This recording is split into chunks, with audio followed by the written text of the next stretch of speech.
Bismillahirrahmanirrahim. Assalamualaikum warahmatullahi wabarakatuh. Alhamdulillahi wa kafa. Wassalatu wassalamu ala rasulillahil mustafa wa ala alihi wa sahbihi wa man wafa wa ba'd. Fa ya ahbaballahi wa ahbab rasulihi sallallahu alaihi wasallam. Usi nafsi wa iyyakum bi taqwallahi faqad fazal muttaqun fala tamutunna illa wa antum muslimun. Faqala ta'ala Ya ayyuhalladzina amanu taqullaha haqqa tuqatih wa la tamutunna illa wa antum muslimun. Saudara-saudariku, berjumpa kembali. Alhamdulillah, kita awali dengan bersyukur pada Allah Subhanahu wa taala. Kita masih diberikan kesempatan beraktivitas sesuai dengan ajal yang telah Allah tetapkan. Semoga seluruh aktivitas kita, baik yang telah, sedang atau akan kita lalui, diridhai dan diberkahi oleh Allah Subhanahu wa taala. Semoga seluruh saudara-saudari kita yang berkehidupan, beraktivitas sampai dengan detik ini, namun belum beriman, diberikan kekuatan dalam jiwa dan lisan mereka untuk mampu bersyahadat sebelum wafat dan kembali kepada Allah. Pun demikian, semoga para pelaku maksiat, dan boleh jadi kita termasuk di antara mereka, diberikan kekuatan, hidayah dalam jiwanya, untuk bisa bertaubat dan memperbaiki kualitas kehidupan lebih baik, dan semoga kita semua wafat dalam keadaan husnul khatimah, insyaAllah. Baiklah, kita akan mencoba melanjutkan kajian kita masih dalam pembahasan pokok yang kedua dalam dinul Islam, yaitu pokok ibadah, dan telah kita masuki dari pokok yang kedua itu tentang ibadah di bagian yang pertama, yaitu amalan pokok dalam ibadah berupa sholat.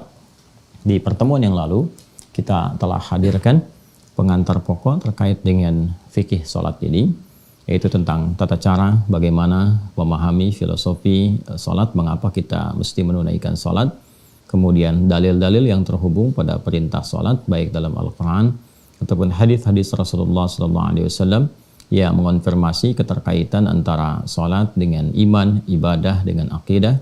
Pun demikian kita juga telah membahas tentang manfaat-manfaat sholat yang bila kita kerjakan justru seluruh manfaat dari ibadah ini akan kembali kepada pribadi dan diri kita masing-masing. Untuk itu tentunya kita berharap bahwa saat kita dapat menunaikan sholat ini mengonfirmasi kekuatan iman dalam diri kita. Kemudian yang kedua, menghadirkan manfaat seperti yang telah Allah sampaikan dan dirasakan betul oleh orang-orang yang berkehidupan di masa Rasulullah SAW ketika diajarkan oleh Nabi tata cara sholat dengan cara yang benar, maka ketenangan bisa diraih, kebahagiaan, kesuksesan, dan puncaknya adalah keterhubungan dengan Allah Subhanahu wa taala yang itu menjadikan kenikmatan dalam hidup bisa dirasakan. Untuk itulah hari ini kita akan mencoba memasuki bagian pokok tentang teknis pelaksanaan tata cara dan hal-hal yang terkait dengannya. Karena itulah kemudian kita akan langsung saja memulai pembahasan subuh ini terkait dengan tata cara ya. Jadi kita sudah masuk kepada praktek.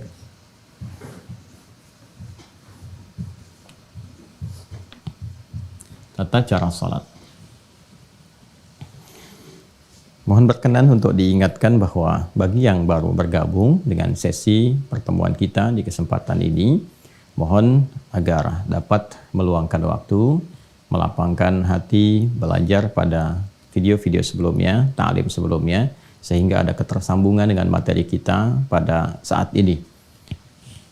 Tata cara sholat. Ya. Kita mulai sebelum kita menjelaskan tentang praktek sholat dari tata caranya, dan juga terhubung pada keterangan-keterangan baik dalam Al-Quran ataupun hadis-hadis Nabi Muhammad SAW. Kita ingin lihat dulu untuk penguatan antara korelasi iman dengan ibadah yang saling terhubung satu dengan yang lainnya. Ini ada syariat, ini ada akidah, di sini ada syahadatain. Alhamdulillah. Alhamdulillah. Di sini kemudian kita beri contoh yang pertama. Ini tertukar ya. Di sini akidah, di sini syariat. Di sini akidah. Di sini syariat.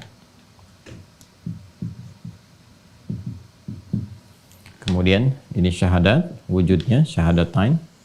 Asyhadu an la ilaha illallah, asyhadu anna Muhammadar Rasulullah. Kemudian di sini pembuktiannya, implementasi dari komitmen syahadatain yang pertama adalah ibadah salat. Jelas ya? Baik. Nah, kita akan masuk ke praktek ini.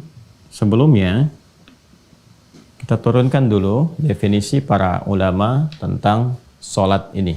Ya, kalau kita tuliskan dalam bahasa Arabnya, kurang lebih seperti ini. Kita ambil yang umum saja. Ya, seperti ini ya. Nanti turunannya juga bisa demikian, seperti ini. Bisa ditulis begini. Ya, bisa dalam bentuk jamak seperti ini, sholawat. Jelas ya? Pelan-pelan. Ini bentuknya bisa begini, 1, 2,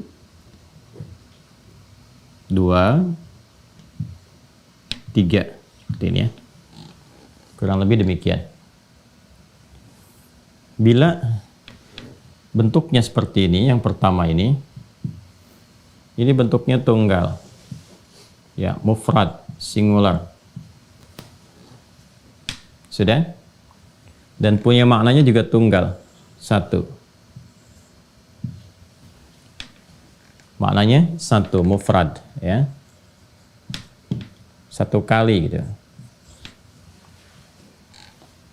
Bila disebutkan yang seperti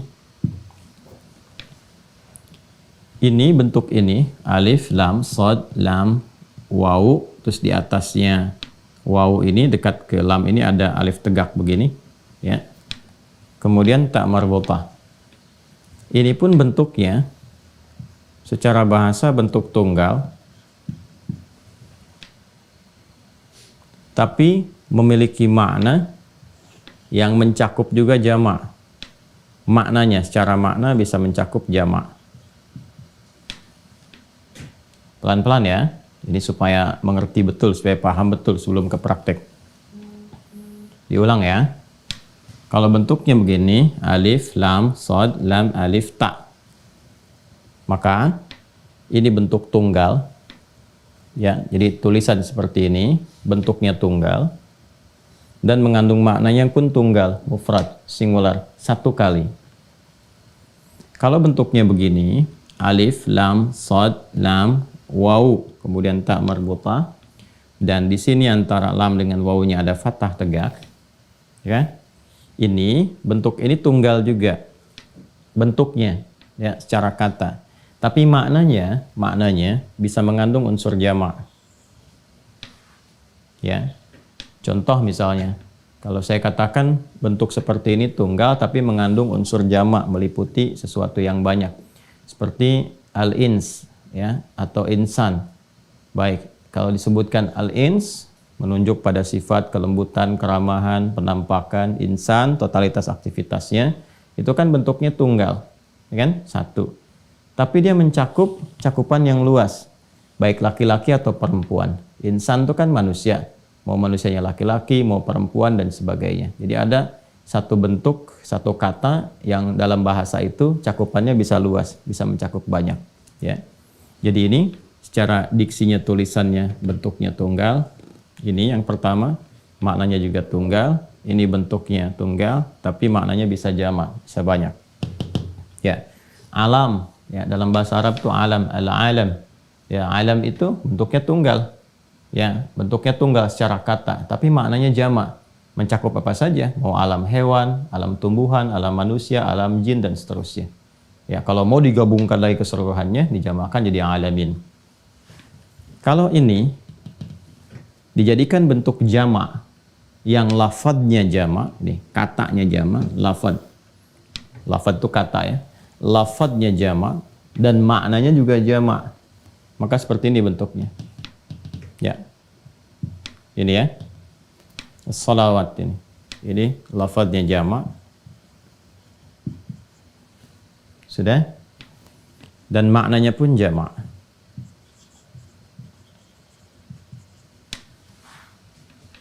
Jelas ya? Baik. Ini tiga ini penting saya sampaikan karena nanti kalau kita menemukan bacaan dalam Al-Quran ataupun hadis-hadis Nabi Muhammad SAW mencakup tentang ini, kita bisa memahami maknanya kemana. Ya? Contoh misalnya, kalau ini sudah jelas ini tunggal, ini tidak perlu diperdalam lagi. Yang ini nih, ya bentuknya tunggal, tapi maknanya bisa jamak. Ya, maksudnya apa? Kalau disebutkan seperti ini, ya ini yang dimaksudkan adalah menuju kepada pengertian sholat ke sini, sholat, tapi mencakup semua jenis sholat keseluruhannya. Jadi disebutkan dengan satu lafaz, tapi mencakup umum, bisa fardu, bisa sunnah dan sebagainya, dicakup keseluruhannya. Yang tercakup dalam definisi sholat, mau sifatnya wajib, ya hukumnya yang fardu, ataupun yang nawafil, nafilah yang berhukum sunnah, ini menggunakan bentuk yang seperti ini. Ya, contoh Al-Baqarah di ayat ketiga misalnya. Ya kan? Itu kalimat salat pertama dalam Al-Quran. Alladzina yu'minuna bil ghaib, ya, wa yuqimunas shalah. Alladzina yu'minuna bil ghaibi wa yuqimunas shalah. Coba buka deh mushafnya. Ya, buka. Kalau Anda buka mushaf tulisannya harus begini. Yang bentuk kedua ini. Alif, lam, shad, lam, kan wawu, fathah tegak, tak marbutah. Harus berbentuk yang begini. Ya, bukan yang nomor 3 atau nomor 1. Nomor 2 yang ini. Jelas ya? Nanti ada ilmu rasam juga. Ya, ilmu rasam itu ilmu tentang tulisan. Di Al-Quran itu kan saat dituliskan di mushaf, itu mencakup jenis-jenis bacaan dan makna. Tercover di situ, makna dan bacaannya. Itulah mukjizatnya Al-Quran. Saat dibacakan, saat dituliskan pun nggak boleh sembarangan ya tulisannya. Makanya saya sarankan kepada teman-teman atau juga nanti ada adik-adik yang masih menulis atau di kuliahan, ya kan, bikin skripsi, tesis atau disertasi, kalau sudah akan menyantumkan ayat, saran saya jangan diketik sendiri, ya, masukkan misalnya, taruhlah ada dari aplikasi misalnya, ya, atau misalnya ada ya feature-feature tentang Quran yang bisa Anda copy paste dimasukkan, karena dari tulisannya ini punya mencakup makna dan lafaz tersendiri, ya. Jelas ya, seperti ini gambarannya. Alladzina yu'minuna bil ghaib, orang-orang takwa itu adalah orang-orang yang senantiasa meningkatkan imannya. Kalau pakai fi'il mudhari berkelanjutan ya, diterjemahkan lanjut terus-menerus, yang senantiasa meningkatkan imannya. Dengan cara apa?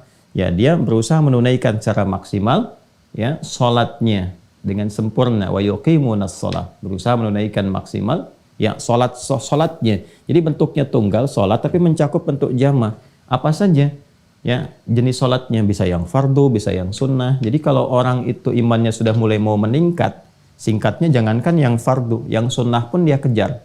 Ya, ini indikator peningkatan iman itu sudah mulai meningkat ya dari aspek ibadahnya. Di pertemuan-pertemuan lalu kita sudah menyampaikan bahwa ibadah ini selain mengonfirmasi keberadaan iman, juga menjadi indikator, ukuran atau parameter kekuatan iman seseorang. Jadi kalau ibadahnya meningkat, ini menunjukkan imannya kuat. Ya, kalau ibadahnya di pokok-pokok saja, imannya standar. Kalau ibadahnya yang pokok pun menurun, malas-malas dikerjakan, maka ini menunjukkan cahaya imannya lemah. Nah, maka di sini ketika menggunakan bentuk tunggal dengan makna jama', ini mencakup semua jenis sholat. Ya, jadi kalau orang sudah mau meningkatkan imannya, alladzina yu'minuna bil ghaib, semakin dia ingin tingkatkan, maka semua jenis sholat-sholat yang pernah diajarkan Rasulullah, disebutkan, diisyaratkan dalam Al-Quran, dia coba keluarkan, dia tunaikan. Ini yang dimaksudkan bentuknya tunggal, tapi mencakup maknanya jamak luas. Kalau sudah seperti ini, as-salawat ini,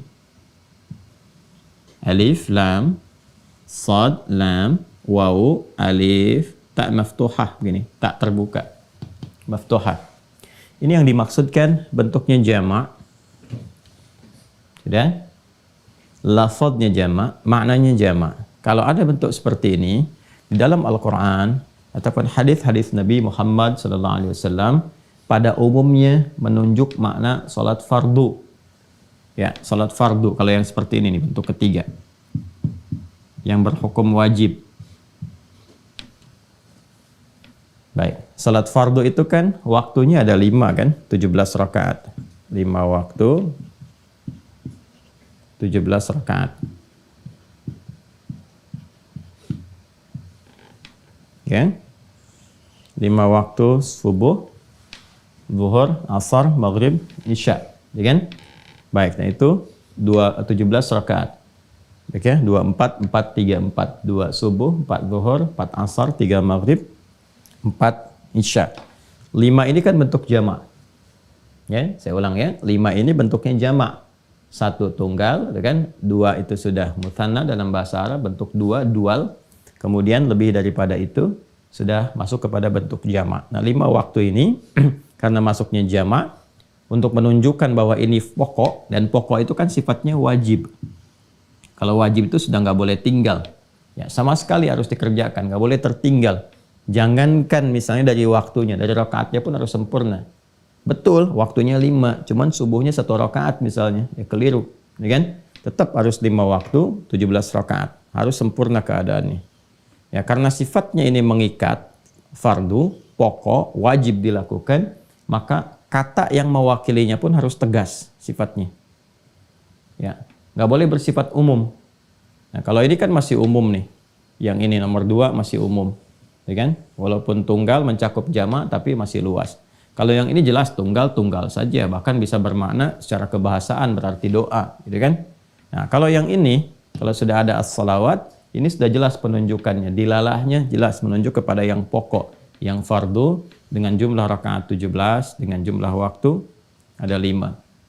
Contoh misalnya kita hadirkan Quran surah kedua Al-Baqarah ayat 238. Jelas ya? Paling kanan sebelah atas di pojok di mushaf. Ya, untuk mempercepat. Hafizu 'alas salawati. Bentuknya begini, harus begini. Harus nomor 3. Ya. Hafizu 'alas salawati wassalatil wusta wa qumu lillahi qanitin. Ada ayatnya? Ya, hafizu. Begini ya. Hafizu ada. Nah, as-salawat. Nah, bentuknya harus bentuk ketiga.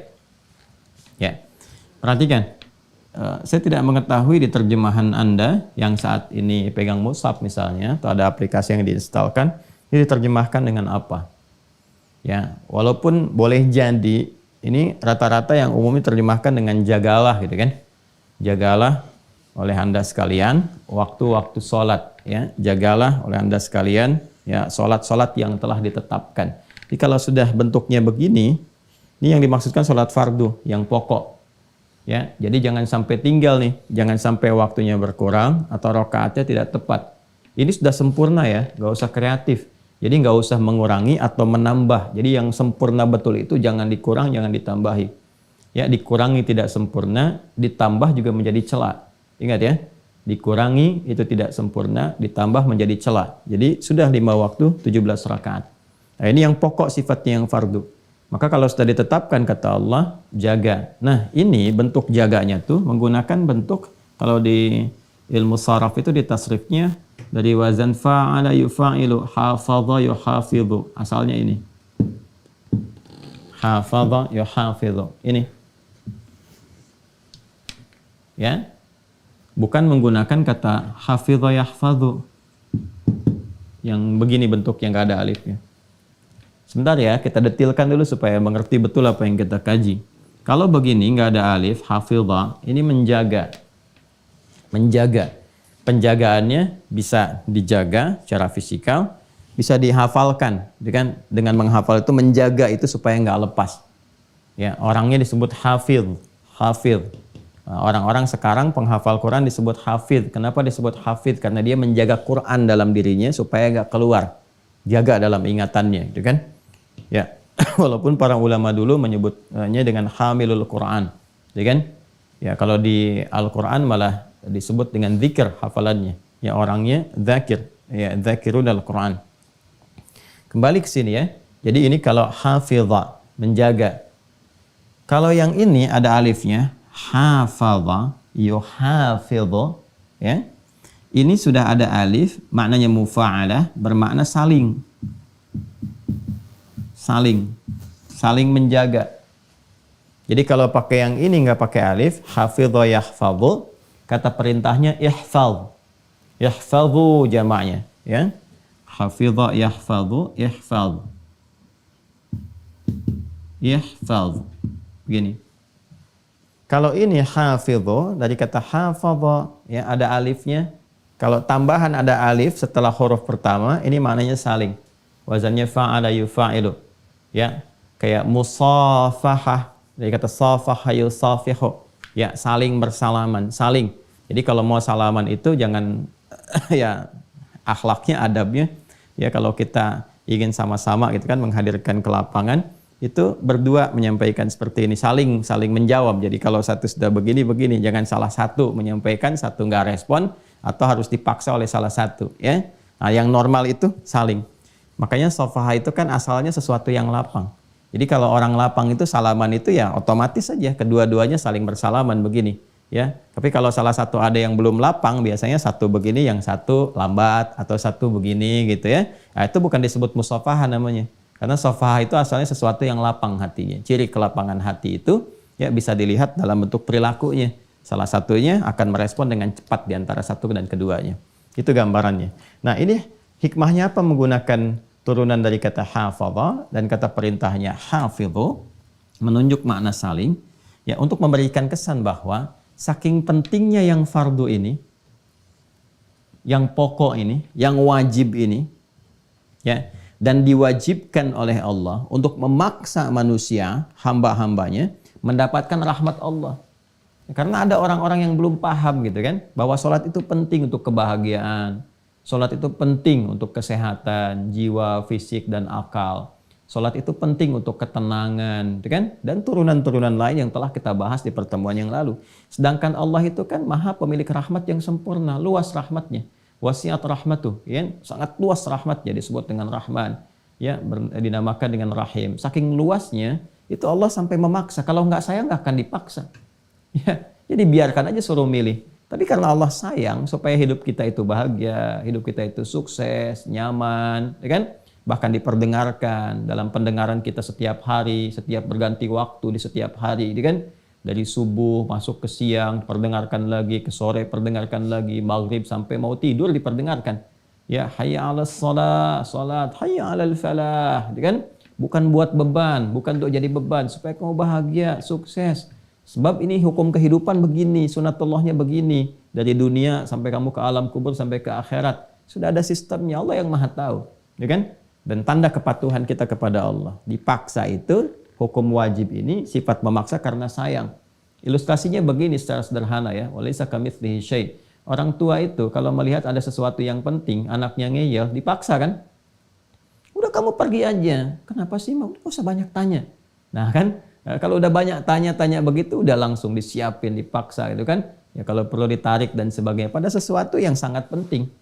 Ya, hari mau wisuda masih santai-santai, udah tahu macet masih santai-santai, akhirnya kan dipaksa kan, ya, dan seterusnya gitu, dan macam-macam lah yang mungkin bisa terjadi dalam kehidupan kita. Nah ini seperti itu, Allah itu Rabbi Rahman, ibu punya rahim, ya, di tempat itu disayang-sayang luar biasa, sedangkan Allah maha pemilik sifat semuanya, maka wajar kalau menetapkan hukum wajib itu untuk memberikan kesan rahmat yang sangat luas, ya. Nah ini, saking pentingnya ini, diminta kita itu saling menjaga. Karena boleh jadi yang satu itu tidak ingat. Ya, lupa. Atau tidak sadar. Kan itu sudah wajar ya. Kalau sudah lupa kan suka nggak ingat gitu kan. Nah ini kalau satu itu lupa, tidak tahu waktu, yang lain mengingatkan. Ya, makanya sifat saling itu diikat erat sampai dengan adzan. Adzan itu kan satu-satunya sekarang. Itu kan panggilan di muka bumi ini yang tidak pernah berhenti 24 jam. Kalau mau jujur diurutkan semuka bumi, silahkan cek. Ya, dan itulah hikmahnya menjadikan setiap waktu itu kan punya perbedaan-perbedaan waktu. Ya, coba kita lihat di Indonesia aja. Jangan skup Indonesianya lah, skup provinsinya aja. Ya, dari Sabang sampai Merauke. Saya misalnya sekarang di Jawa Barat misalnya saat ini.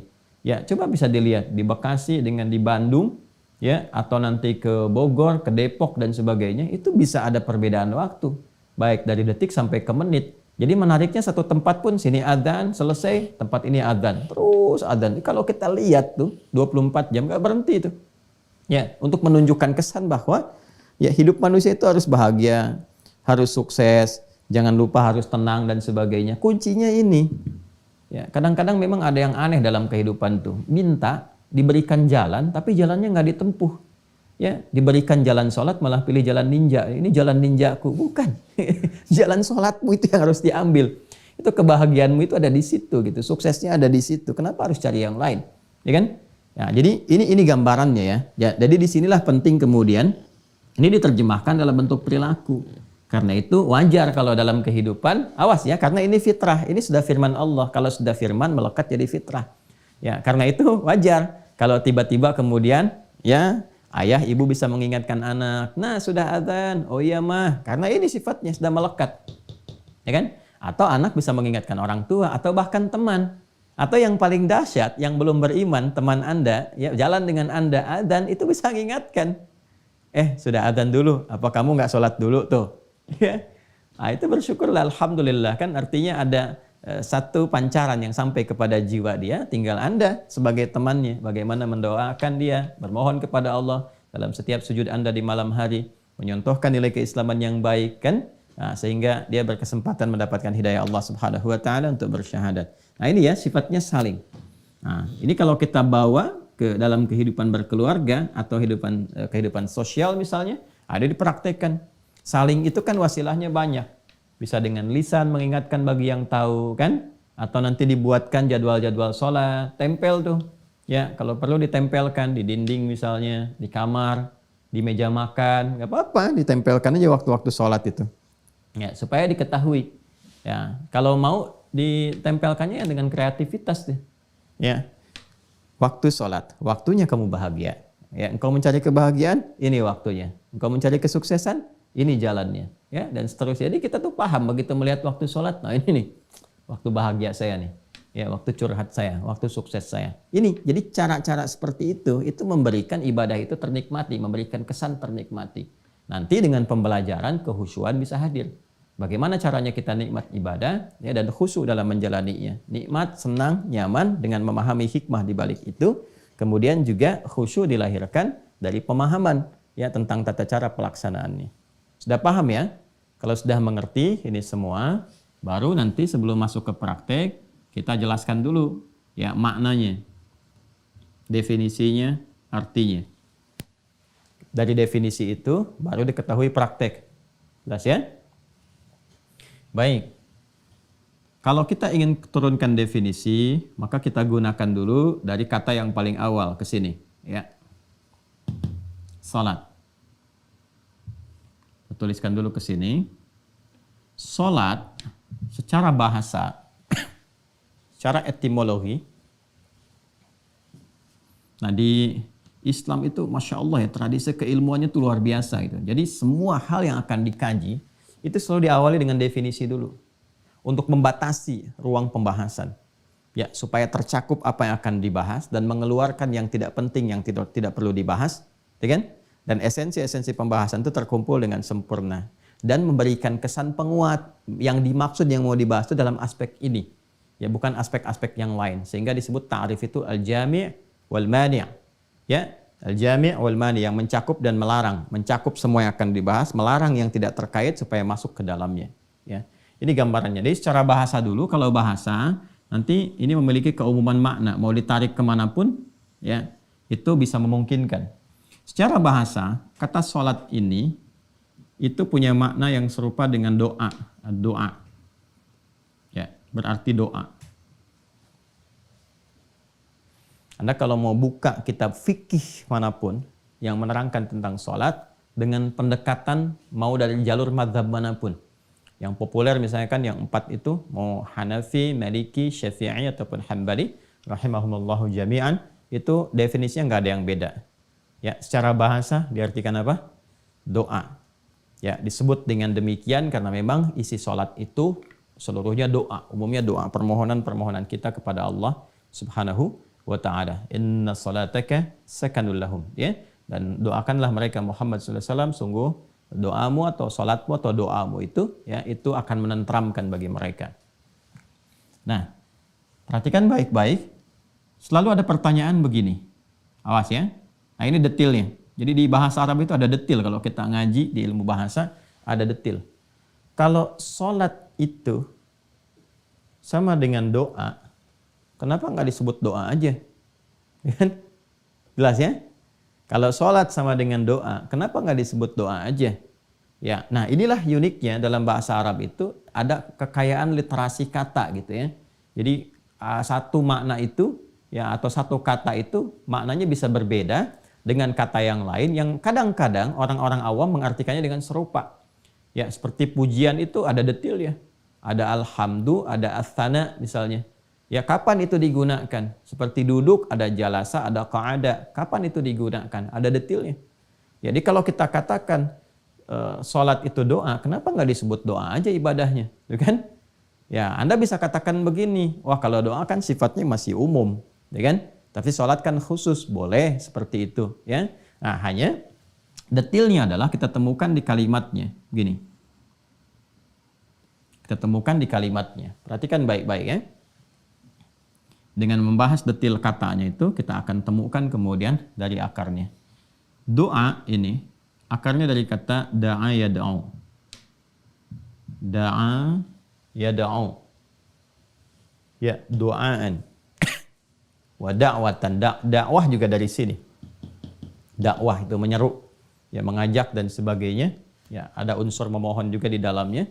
Kalau kepermohonan jadi doa, doa itu bahasa Indonesia dari bahasa Arab ya. Dan kita itu bahasa Indonesia banyak sekali menyerap dari bahasa Arab, banyak sekali. Ya, bahkan ada yang di ya lembaga-lembaga pemerintahan, majlis permusyawaratan rakyat itu bahasa Arab semua.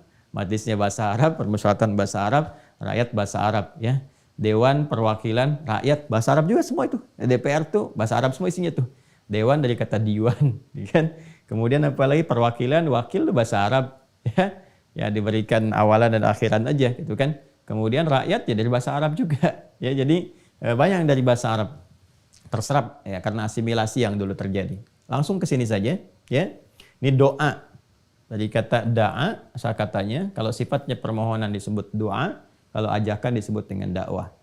Perhatikan baik-baik ya. Salat akar katanya.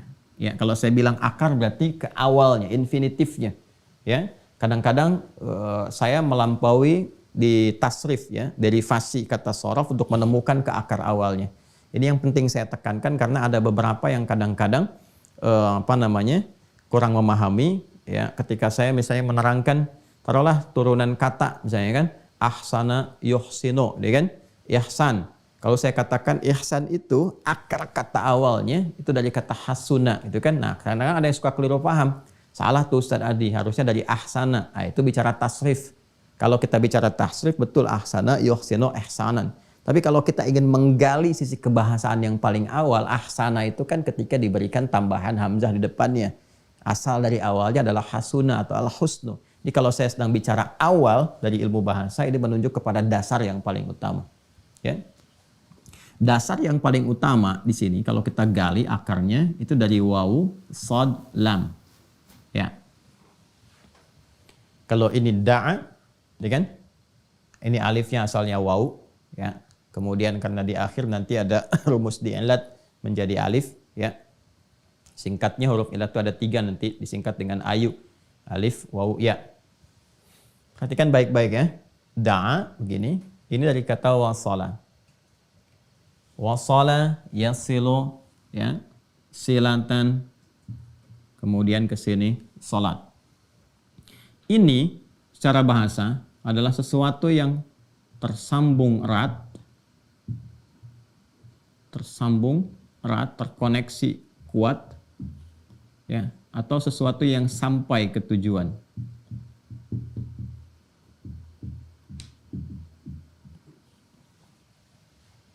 Pelan-pelan ya. Kita masih bahas pengertian bahasa nih.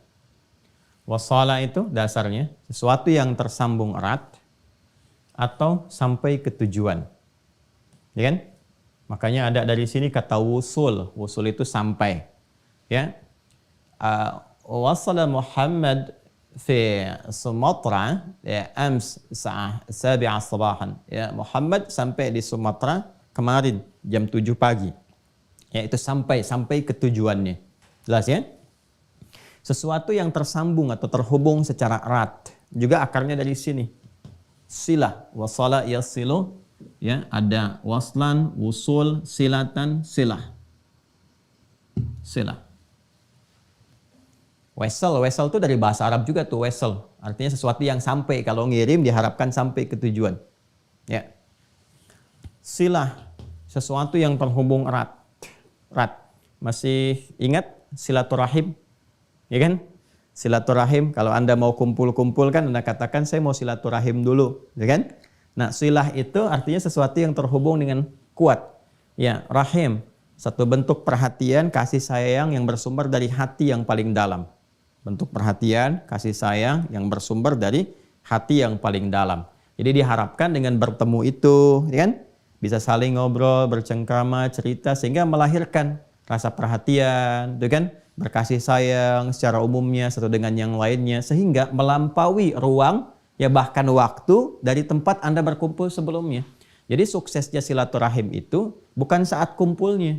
Kalau saat berkumpul Anda menyapa, wajar orangnya ada. Nanti setelah selesai itu, itulah saat Anda mampu mendoakan kawan Anda itu. Mampu menyapa dia, bertanya kabarnya. Itu yang dimaksudkan silaturahim.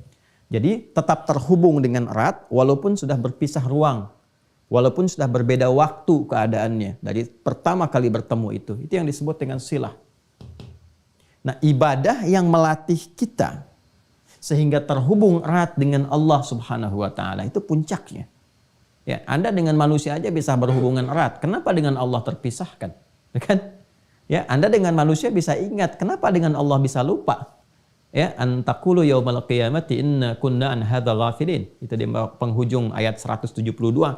Ya, surah ke-7 itu Al-A'raf. Ada orang-orang yang lupa. Mengatakan kepada Allah, saya lupa ya Allah. Ya, nasullaha, ya mereka lupa dengan Allah. Kok bisa gitu? Dengan manusia bisa ingat, dengan penciptanya sendiri dia lupa. Nah, maka kita dilatih oleh Allah, ya kan? Untuk melakukan ibadah yang sifatnya diwajibkan, sehingga dengan itu mengoneksikan diri kita, menghubungkan erat dengan Allah Subhanahu wa taala. Nah, ibadah yang melatih diri kita itu sehingga terhubung selalu terkoneksi dengan erat ya kepada Allah Subhanahu wa taala, itu ibadahnya disebut dengan salat. Ya, jadi ketika menunjuk makna kebahasaannya terkait dengan ibadah, makna kebahasaannya, kenapa disebut salat? Tidak langsung disebut dengan doa, ya karena perhatikan di sini ada unsur penekanan dari sifat konektivitas yang ini ditekankan bahwa ibadah yang ditetapkan nama ini memberikan kesan bahwa dengan kamu salat itu kamu terhubung erat dengan Allah Subhanahu wa taala. Dan doa-doa yang kamu bacakan pun kalau sudah terhubung itu yang sampai ke tujuan, sampai kepada Allah. Ya. Jadi bagaimana Anda bisa berdoa dalam sholatnya, doanya bisa sampai, bisa khusyuk, kalau Andanya nggak tersambung dengan Allah. Ya, kan ada orang yang berdoa tapi nggak terhubung kan?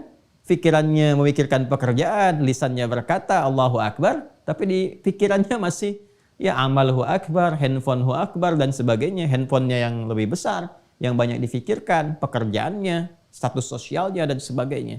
Jadi ketika disebutkan sholat, ini dari namanya dan memberikan sebuah kesan yang kuat kepada kita. Kalau sedang sholat, ya nyambung. Ya, kalau sedang sholat, tepikan yang lain. Bangun konektivitas terhubung dengan Allah. Supaya apa? Supaya apa yang kita mohonkan dari kebutuhan kita itu, yang kita ingin bahagia, ingin sukses, ingin tenang hatinya, punya persoalan yang ingin disampaikan, pengen dijawab doanya, supaya sampai kepada Allah ini semua, maka terhubunglah. Ya, jelas ya? Nah ini jadi kenapa disebut sholat secara bahasa, dia mengandung unsur doa, ya tapi tetap diberikan nama dengan sholat bukan dengan kalimat doa, ingin menekankan ini, ketersambungan kepada Allah yang kuat, sehingga dengan ketersambungan itu, doa-doa yang disampaikan itu sampai kepada Allah dan mudah untuk dikabulkan. Jelas sampai sini? Jelas ya? Jadi kalau Anda ngaji di kitab-kitab fikih, Anda sampainya ke sini. As-salatu lughatan ad-du'a. Salat secara bahasa itu doa, selesai. Tapi kalau Anda ingin dalami sampai ke sini, ya ke fikih lughah, nanti mungkin di pertemuan berikutnya ya, kalau kita coba ada kesempatan kita tunjukkan beberapa referensi tentang buku-buku kebahasaan. Sehingga nanti kalau Anda tanya yang senang baca, senang cari referensi, nah ini Anda bisa cari di kitab ini, kitab ini, kitab ini. Ya, ini gambarannya seperti ini. Nah ini baru secara bahasa. Jadi sekarang mengerti kenapa disebut dengan sholat. Ayo sholat, sholat, sholat. Maksudnya apa? Ya, jaga ketersambungan dengan Allah. Kalau sudah terhubung, pasti dapat perhatian. Anda terhubung dengan pimpinan, punya koneksi. Saya punya koneksi nih di sini tuh, kan? Berarti yang diharapkan apa? Perhatian kan? Nah sekarang konektivitas Anda terhubungnya ke Allah. Apa yang terbatas bagi Allah? Gak ada. Ya semua tercakup. Karena itu orang-orang yang telah tuntas sholatnya, maka ciri khasnya kalau benar sholatnya itu, ya ada ketersambungan. Ya ketersambungan itu yang disebut dengan zikir. Hasilnya disebut dengan zikir. Zikir itu kan ingat. Ya tersambung itu kan ingat, terkoneksi, ingat. Ya terhubung. Itu yang disebut dengan zikir namanya. Ya, sehingga ketika kita pun diminta oleh Allah menunaikan sholat, balik lagi ke Quran surah ke-20 Toha ayat ke-14. Itu faidahnya untuk menyambungkan keadaan kita dengan Allah. Ya, lihat kalimatnya. Innani anallah. Sungguh akulah Allah, aku tegaskan kata Allah, akulah Allah. La ilaha illa ana. Allah menegaskan gak ada Tuhan yang layak dipertuhankan dan disembah kecuali aku kata Allah. Fa'budni. Maka sembah aku, buktikan keyakinanmu dengan menyembahku. Gimana caranya ya Allah? Wa aqimis shalah. Tunaikan lewat salat. Salat disebut salat. Ya, apa yang menjadikan saya mendapat manfaat dari salat itu ya Allah? Hikmahnya apa? Kenapa disebut salat? Lidzikri. Lidzikri itu kalimatnya. Supaya ketika kalian menunaikan salat itu terkoneksi denganku, ingat kepadaku. Ini. Karena itu orang yang telah tuntas salat, telah selesai salatnya, telah dia kerjakan, itu keberhasilannya diukur dengan kadar zikirnya. Ingat nggak kepada Allah? Ya, buka Quran surah ke-4 An-Nisa ayat 103.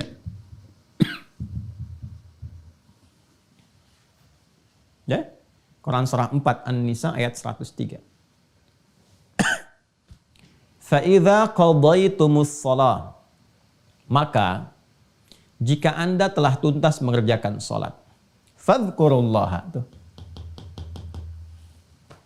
Ya. Kalau kita terjemahkan biasa, berzikirlah kepada Allah. Zikir itu apa? Ingat itu apa? Terkoneksi, tersambung. Ya. Coba lihat di jaringan Anda sekarang yang sedang online. Coba lihat. Kalau Anda buka connectivity jaringan, coba tersambung kan? Tersambung atau terputus? Coba lihat di pinggir komputer Anda itu sebelah kanan. Ya, atau atas tuh. Sinyal terputus, sinyal tersambung kembali. Tersambung itu ya ini zikir. Ya. Fadhkurullaha, maka orang yang telah tuntas mengerjakan sholat itu, ciri khas keberhasilan sholatnya itu bisa terlihat akan konektivitasnya kepada Allah. Segera sambungkan dirimu, koneksikan. Ya, maka orang yang telah tuntas sholatnya selesai, kalau benar-benar berhasil, maka dalam berdirinya qiyamah, dalam duduknya wa qu'uda, bahkan dalam tidur berbaringnya wa ala junubikum, itu tersambung dengan Allah. Orang yang sudah tersambung terjaga. Ya, dia ingat Allah. Kalau sudah ingat Allah kan dia berdiri mau jalan nggak mungkin melakukan tindakan yang tidak disukai Allah, karena saat dia akan bertindak dia ingat Allah. Mau bicara nggak mungkin kotor. Kenapa? Sebab ketika akan bicara ingat Allah nggak suka dengan kata-kata kotor. Ya, nggak mungkin ini hari Jumat nih, nggak mungkin pulang dari Jumat tertukar sandal, mustahil. Kenapa? Saat akan melangkah itu ingat. Jadi begitu akan pakai nggak mungkin tertukar, ingat. Ada yang melihat, ada yang mengawasi dan sebagainya. Itu konektivitas. Nah orang-orang yang terus tersambung seperti ini, ya tersambung dengan kuat, maka apapun yang dia mintakan kepada Allah, itu akan terkabul dengan cepat. Ya, Anda saja kalau punya koneksi, punya ketersambungan dengan siapapun dalam kehidupan manusia itu, mudah kan mengaksesnya. Ya, Pak saya mau ke sana Pak, bisa nggak disiapkan begini? Oh biar Pak, siap, bisa. Ya insya Allah, itu selesai. Sekarang apa yang mustahil bagi Allah? Minta dikabulkan. Ada orang-orang yang saking kuatnya konektivitasnya kepada Allah, belum minta sudah dikabul. Karena Allah Maha mengetahui apa yang dirasakan hamba itu dan menjadi bagian kebutuhannya. Ya, kebutuhan hamba. Ini gambarannya. Nanti kalau sudah masuk ke bagian fase yang agak akhir-akhir, kita akan bahas. Nah, kenapa setelah sholat nanti ada zikir? Itu salah satu hikmahnya. Untuk menguatkan koneksi. Karena ada orang yang saat sholatnya belum terkoneksi kepada Allah. Ya, rukunnya benar. Ya, secara praktikal, tapi hatinya kurang khusyuk. Itulah sebabnya kenapa setelah sholat zikirnya ditambah untuk menguatkan konektivitas itu supaya betul-betul nyambung. Nah ini saya ingin menjelaskan dari sisi kebahasaan dulu sehingga paham. Jadi kalau menemukan kata sholat di Al-Quran, di hadis, bahkan di kitab-kitab fikih kita mengerti, ya jelas ya. Dan manfaatnya selalu kaitkan ke sini. Di Islam tuh nggak ada yang tidak terkorelasi. Jadi selalu apa yang dikerjakan punya hikmah, punya makna dan punya manfaat. Baru sekarang secara istilah. Istilah itu kalau sudah disebutkan, itu membatasi ruang yang akan dikaji atau diuraikan sesuai dengan frame istilah yang dimaksudkan. Dalam istilah apa? Ya, apakah dalam istilah fikih, ya, sunnah dalam istilah fikih nanti berbeda dengan istilah usul fikih, berbeda dalam istilah ilmu hadis, ya. Nah, sekarang sholat secara umum disebut doa. Barangkali juga nanti yang lain-lain bisa menyebutkan tuh umat ini sedang sholat, ini sedang sholat, sedang sholat. Yang dimaksudkan dalam istilah fikih Islam. Ya, kalau dalam Islam ini yang dimaksudkan sholat. Ya, istilah ini mengonfirmasi yang bahasa. Bahasa ini kan mencakup tadi makna ketersambungan. Dari sini mendapatkan feedbacknya berupa manfaat, kan? Manfaat dalam kehidupan dan seterusnya. Nah, kalau sudah begini kan kita tanya bagaimana caranya, kan?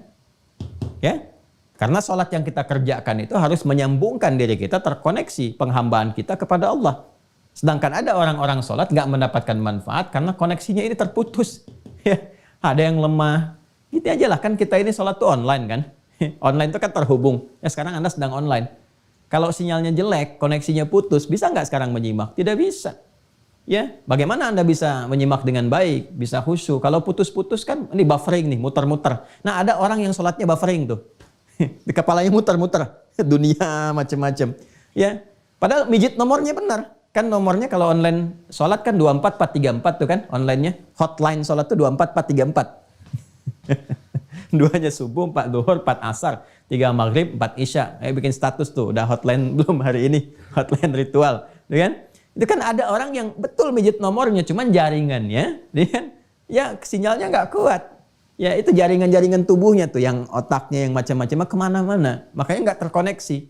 Nah, sehingga dari situ manfaat gak didapatkan. Ya, bagaimana untuk mendapatkan itu semua? Kita bertanya cara, kan? Teknisnya bagaimana nih?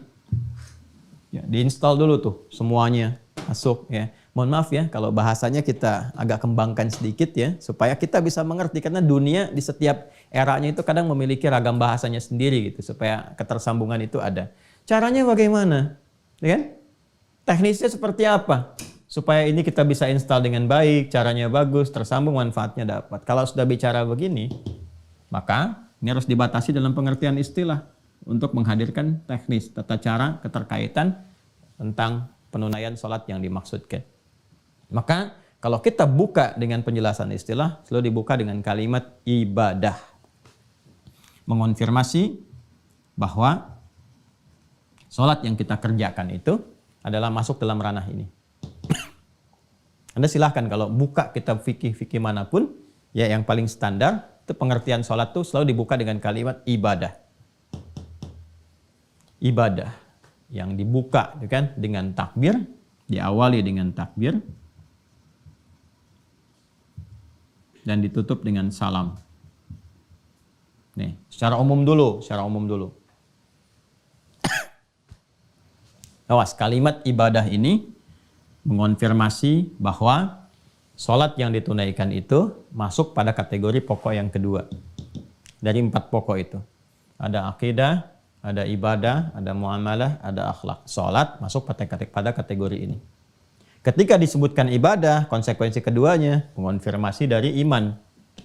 Artinya apa? Kalau dia sholat, berarti dia beriman. Seperti hadis yang kemarin saya sampaikan. Jelas ya? Dan ayat yang tegas menyampaikan, wa ma kana Allahu liyudhi'a imanakum. Ya kan? Artinya kalau ada orang nggak sholat, nggak ibadah, mengonfirmasi bahwa ada persoalan dalam imannya. Apalagi kalau dia mengaku muslim, mengaku beriman, nggak sholat. Nah, ini persoalan serius. Ya? Nah, ini gambarannya. Ibadah yang dibuka dengan takbir, ditutup dengan salam, yang tata caranya, teknisnya diatur lewat penjelasan Nabi SAW. Penjelasan dan contoh Rasulullah SAW. Ibadah yang dibuka dengan takbir, ditutup dengan salam melalui aturan dan ketentuan tertentu. Aturan tertentu. Mencakup rukun dan syarat. Awas ya, jadi ada aturannya. Jadi bukan sekedar dibuka dengan takbir, diakhiri dengan salam, baru takbir langsung salam. Tidak. Ya, ada aturannya, ada ketentuannya, ada caranya, ada prakteknya. Awas, pelan-pelan ya. Nah, ini saya akan kotaki dulu. Ini yang memberikan batas tentang pengertian sholat yang mencakup makna ibadah di dalam Islam, yang dengan penunaian ibadah seperti ini sesuai dengan kualifikasi yang disebutkan, ini yang bisa menjadikan kita sampai tersambung kepada Allah. Mendatangkan kekhusyuan, apa yang kita inginkan itu khusyuk, menikmati ibadah. Dan dampaknya pada kehidupan melahirkan manfaat. Tanha 'anil fahsya'i wal munkar, tatmainnul qulub, falah, dan itu dampaknya dari sini ke sini dulu, nyambung dulu baru dapat.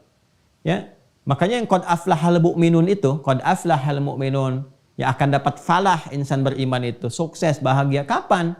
Ya alladzina hum fi salatihim, yang mereka itu kualitas salatnya khasyi'un, khusyuk, nyambung dulu. Begitu tersambung, ada kenikmatan dalam salat, minta sesuatu, apa aja dikabulkan, falah dapat. Itu yang dimaksud hayya 'alal falah. Nah, cara ini harus terpenuhi dulu. Untuk khusyuk ada cara. Ya, jadi kalau kita mau ambil di sini, ya, tabelnya begini ya urutannya nih. Caranya dari cara dapat kekhusyuan, ya, dari khusyuk kemudian mendapatkan manfaat. Manfaat ini banyak nanti. Ada terkait dengan dunia, ada terkait dengan alam kubur, ada terkait dengan akhirat. Dan konfirmasi di akhirat saat hisab pertama kali itu sholatnya. Ya, punya koneksi nggak dengan Allah tuh? Ya, tersambung nggak? Ya, dia ada hubungan hamba dengan pencipta nggak? Khalik makhluk nggak? Itu yang pertama dikonfirmasi sholatnya dulu. Ya, inna awwala ma yuhasabu bihil abdu yaumal qiyamati as-salah. Amalan pertama yang akan dihisab di hari kiamat itu sholat. Ya, idza salahat salaha sairu amali. Ya, jika bagus salatnya, ini pertanda baik amal-amal yang lainnya. Wa idza fasadat fasada sairu amali. Dan jika jelek salatnya, ada persoalan, ini menjadi pertanda yang tidak baik untuk amal-amal yang lain, karena ini amalan pokoknya. Ya, ini tiang-tiangnya. Ya, ini ya. Jadi kalau kita ingin sampai ke sini nih pertanyaannya, ya. Ustaz, kok bisa salat mencegah perbuatan keji dan mungkar yang dulu-dulu, gitu kan? Ya, itu terjadi. Kenapa yang sekarang sholatnya sama, tapi tidak melahirkan manfaat-manfaat yang dimaksudkan? Cek, khusyuk nggak sholatnya? Ya? Oh, ternyata nggak khusyuk. Kenapa? Lihat caranya, cara menunaikannya. Nah, ini persoalannya. Jadi kalau caranya benar, lahir kehusyuan, ternikmati sholatnya, manfaat datang. Dunia yang 5 kemarin kita sebutkan. Ya, alam kubur terjaga. Nanti dibuktikan saat masuk kuburan. Kalau sekarang kan belum kelihatan. Di saat masuk kubur baru terasa.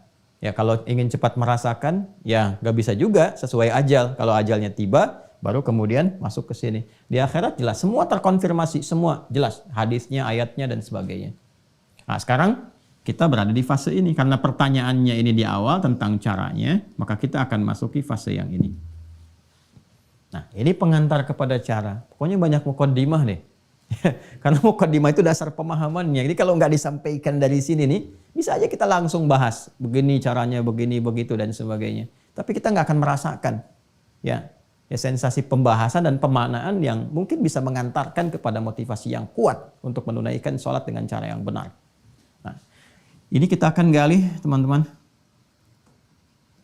dengan mengambil penjelasan Nabi dulu. Kalau sudah masuk cara kan teknis ya. Kalau teknis kan sudah masuk pembahasan ya dan penjelasan. Kalau sudah masuk penjelasan, porsinya ada di hadis. Ya, di Rasulullah sallallahu alaihi wasallam. Rasulullah sallallahu alaihi wasallam. Temukannya di hadis. Ya, kalau cari dalil perintah di Al-Qur'an. Ya, Al-Qur'an dah menyampaikan perintah-perintah umum seperti ini. Teknis hadis, karena hadis kan bicara tentang contoh dan seterusnya ya. Ya, kalau semua dijelaskan di Quran, betapa tebal Qurannya itu. Karena semua detil ada di situ. Tidak. Itulah indahnya Islam. Yang terkait dengan praktikal bisa dilihat, ada kemudahan. Ya, tapi hal-hal umum yang secara prinsip mesti ada, langsung firman turun. Supaya nggak beda antara lafaz dengan makna. Yuk kita cek dalam hadis. Kita ambil 2 yang paling sahih saja dulu ya. Karena ini baru dasar. Nanti setelah itu baru masuk kitab sunan. Ya, kita ambil di Al-Bukhari. Ya. Diambil tuh dilihat, maksudnya dicek, bukan diambil Al-Bukharinya. Ya, hadis riwayat. Kalau saya sebutkan HR, ya, hadis riwayat. Kalau saya sebutkan QS, Al-Quran surah. Jelas ya? Supaya sepakat dulu ya. Hadis riwayat Al-Bukhari. Nomor hadis 757. Nanti kita buka kitabnya. Kemudian hadis riwayat Muslim, Imam Muslim. Saya dahulukan Al-Bukhari dulu. Nomor hadis 397. Ini insya Allah kalau kitabnya sama, saya kira nggak akan beda ya nomornya. Nanti kita cek nanti ya. Ya, ini saya sudah sering menyampaikan saja, jadi masih agak ingat ini. Kita cek rawinya, sahabat Abu Hurairah. Abu Hurairah, Abdurrahman bin Sakhar. Sudah?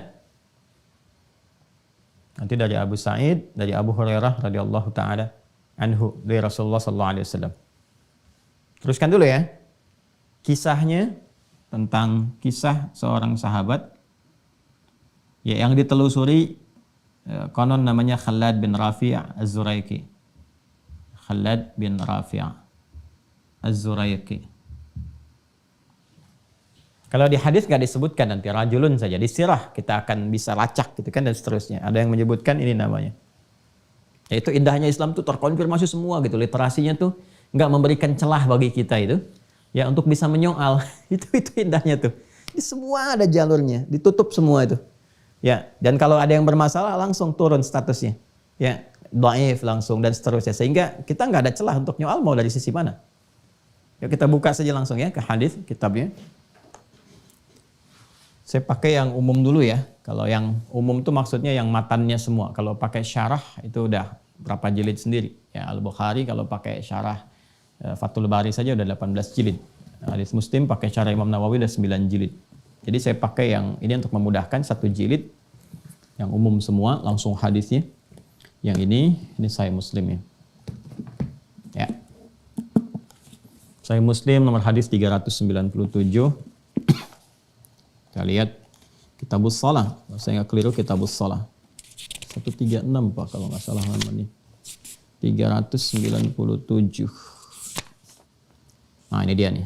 134 ya, sama 134. Ini ya nomor hadis 397 di sini. Ya. Ya, sebelah kanan di pertengahan. Saya simpan dulu begini. Yang ini nomor hadis 757. Konfirmasikan dulu. Bismillah. 757. Nah, ini dia. Nih, di sini ya. Halamannya 126 ini. Yuk kita konfirmasi, ini sama nih, ya, ini sama. Nanti ada juga versi riwayat yang senafas dengan ini, tapi nanti lebih lengkapnya lagi. Karena saya pernah sampaikan kan kepada Anda, kalau Nabi menyampaikan, ada yang disampaikan itu 10 orang, ya, yang mendengar atau menyaksikan.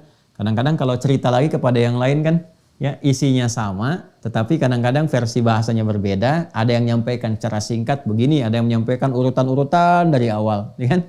Kamu tadi ngaji apa sama Ustadz Adi? Ya, ada 3 yang menyimak secara bersamaan. Itu ceritanya bisa beda tuh, walaupun mungkin yang disampaikan isinya sama.